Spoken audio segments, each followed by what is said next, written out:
So I've come to the moment where I need to sort out the rail for the running of the motor for the roof, and I'm having to try and work out exactly how to do it. So let me show you what I've come up with.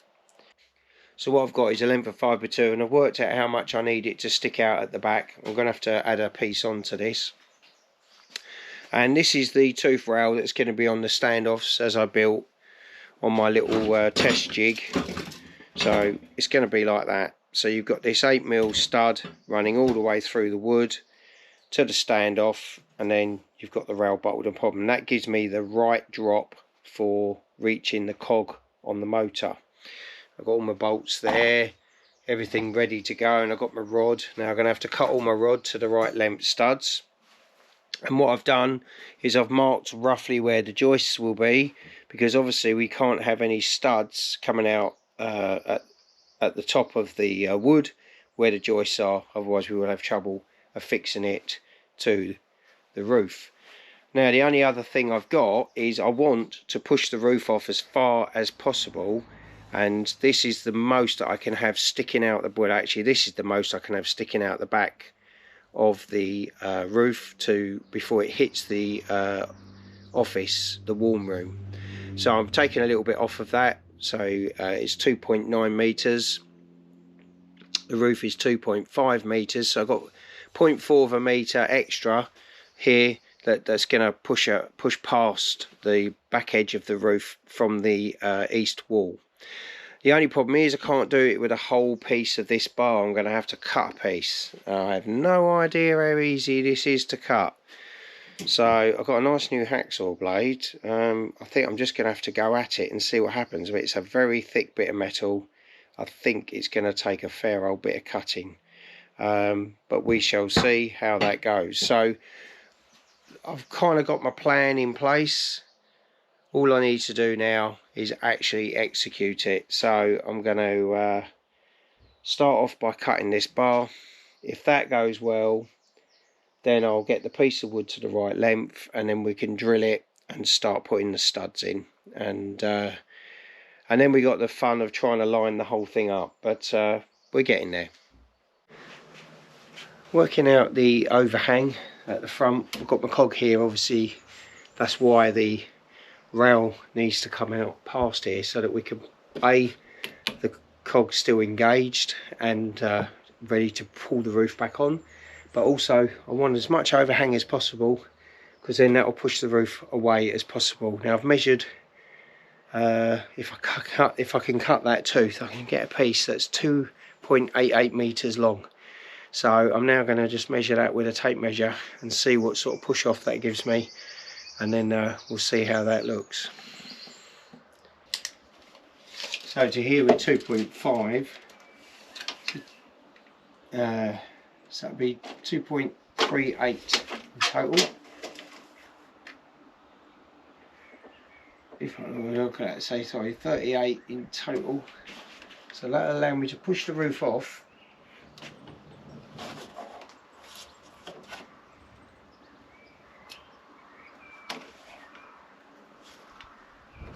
a good bit to roughly about there. The only other thing I've got to do is I'll need to cut out a castle here for the rod to go through. The bottom of the roof itself is not that high, it's down here, so the castle will be above that, so it won't cause any problems to the waterproofing that I've done. Okay, right, time to go and sort that rail out. So I'm trying my best not to get too much of a headache thinking about this. I've got to cut this piece of wood and brace it to this piece to make the length that I need, which is 2.9, and then I've spaced out the rails so that none of the studs that I'm going to be putting through the depth of the wood comes on a joist, because otherwise the bolt on the top won't have anywhere to go and I'd have to recess out the joist. I don't really want to be doing all that. So I managed to cut a piece of this earlier with hacksaw. That wasn't too bad. So that's it, and this gives me the layout I'm after. So it's only the holes I need to worry about for the studs, and that's not going to clash with anything. This is the bit that's going to be sticking out the back, so I need to cut this, put another piece here to brace it over, and then we can drill it and mount this rail system. Right, I must have measured this piece of wood and everything I'm doing now about 1,000 times. I'm on my own today, which makes life a lot harder because you've got no one to hold anything. So this last one I've got to actually drill a hole to hold this one in. This needs a hole drilled in it as well, so that will allow everything to work. So okay, next is to actually drill these holes, so wish me luck. So we have a hole directly below this.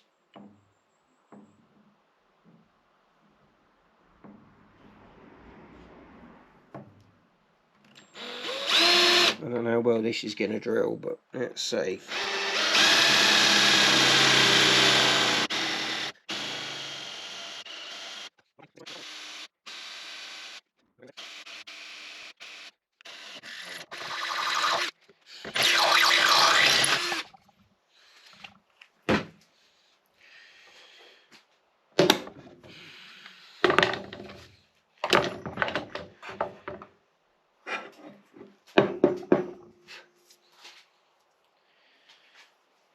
One hole.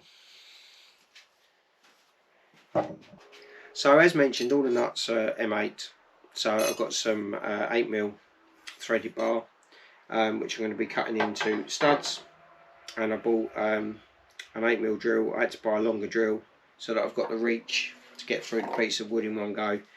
Drilling from either side a little bit risky, getting the holes lined up, and I've still got to be careful drilling this to try and keep it as vertical as possible, because if I don't, I got an angle, it's going to look a little bit messy, but not the end of the world, because the stud will come up and we're just threading onto it as a holder standoff for the rail.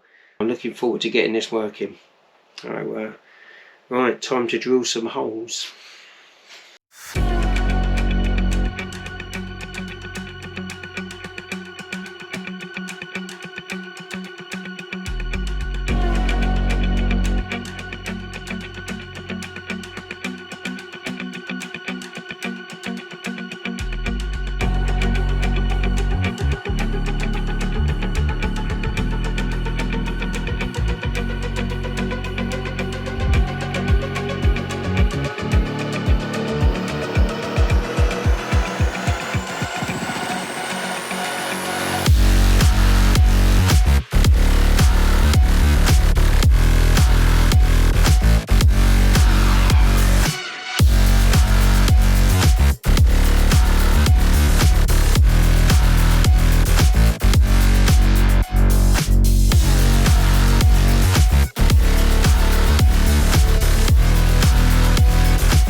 got to do the sides, but really nice. We got a nice channel all the way across the front and edges, because we're sloping that way for a runoff at the back, and we got a good overlap there, so that's just going to drop straight down onto the soil below. Really nice. I really like these rubber roofs, and it's a pretty straightforward job getting it down. Really easy. Okay, alarm's going off, dog needs feeding. It's always something. Okay, rather a nervous moment here. Okay, so we're going to go for our first test. This should be the closed. We're in about the middle, so we'll see. I've got the hand over the plug in case. I'm going to go for a small movement and a stop. There was a lot of rocking on that, wasn't there? Yeah. Okay, going the other way.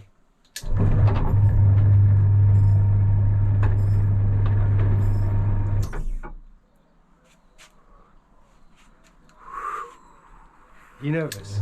Yeah.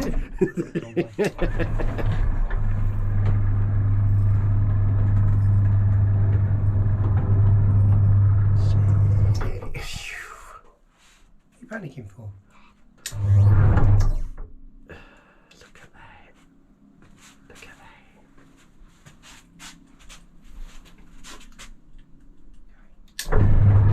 Not happy with that.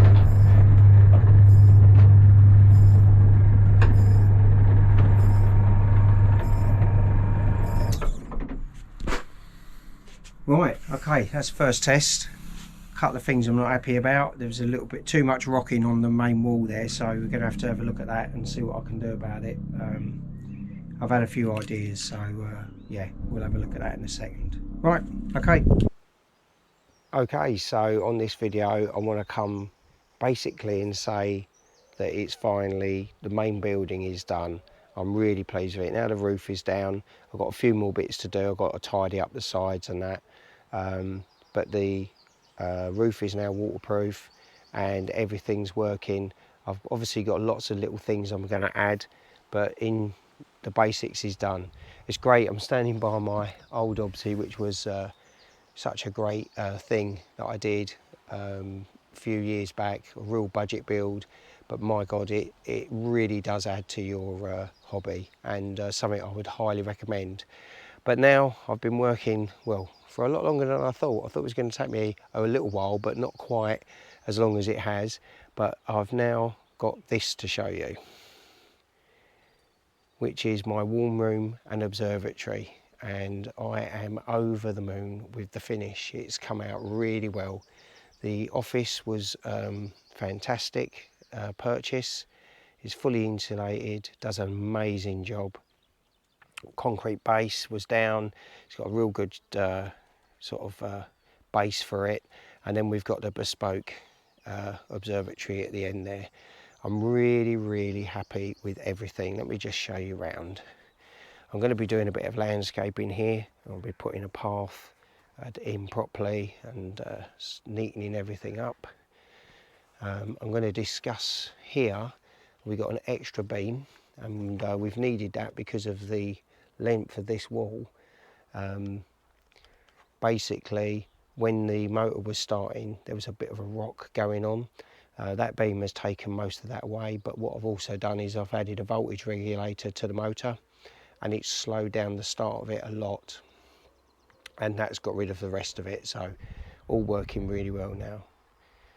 So I love the hardy plank finish. Let's just get around here.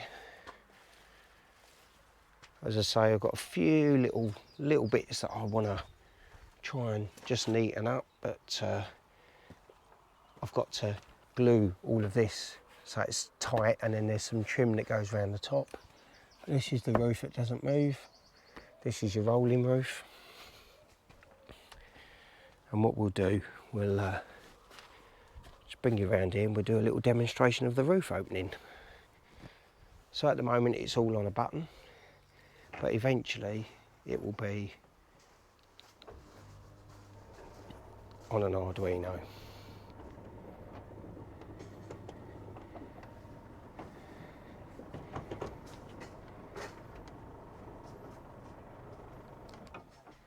So very nice, smooth operation, works really well. I'll take you back inside and then we'll close it when we're inside. So this is the warm room and control central, or mission control shall we call it. I've got all my pleasures here. I've got my computers and I've got all my music, and I've got my guitar, and I've got my amp, my speakers, and oh, it's a lovely space. Some nice comfortable chairs. Everything's really nice and working well. Got a few things to add, but let's take you through the door. Obviously the roof is off at the moment, so it'll be nice and bright. And this is the observatory space.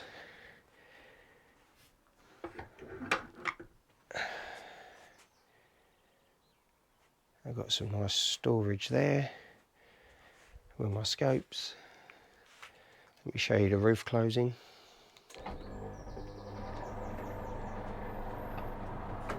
As you can see, I've got a nice slowish start.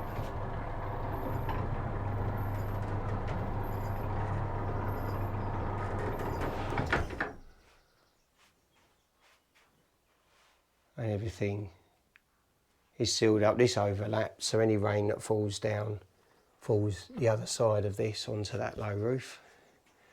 And this is my amazing observatory, which I am absolutely over the moon with. I've got to add a few things in. I've got the magnetic stops to add for the roof, so that it's got its limits, and then the other thing will be to automate it with an Arduino, so that when I'm away from home I can remote in, get the roof off and get everything working.